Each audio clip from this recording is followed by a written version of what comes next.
મહત્વના સમાચાર મળી રહ્યા છે બોટાદથી।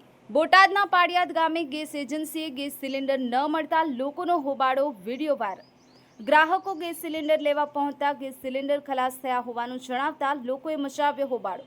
મોટી સંખ્યામાં ગ્રાહકો ગેસ સિલિન્ડર ખરીદવા આવ્યા હતા, પરંતુ ગેસ સિલિન્ડર ન મળતા લોકોમાં રોષ। રાત્રે ગેસ સિલિન્ડરની ગાડી આવેલ અને સવારે ગેસ સિલિન્ડર ખૂટી જવાની વાતને લઈ લોકોએ મચાવ્યો હતો હોબાળો। લોકોના હોબાળાની ઘટનાનો વિડીયો સોશિયલ મીડિયા પર વાયરલ। રોહિતાર Jatapara, the mirror news, Botad. નમસ્કાર મિત્રો, હું ફિરોઝ ઈરાની આજે તમને એક નવી વાત કરવા આવ્યો છું। દીવ મિરર ન્યૂઝ જોતા રહો, સબસ્ક્રાઇબ કરવાનું ભૂલતા નહીં અને શેર કરવાનું પણ ભૂલતા નહીં। સત્યની સાથે જોડાતા રહો। નમસ્તે મિત્રો, હું છું ચાંદની પરમાર। આપની મનપસંદ ચેનલ એટલે કે દીવ મિરર ન્યૂઝ ચેનલને લાઈક કરો, શેર કરો અને ફોલો કરો, અને હા, તેમાં દરરોજ તાજા સમાચાર જોવાનું ભૂલશો।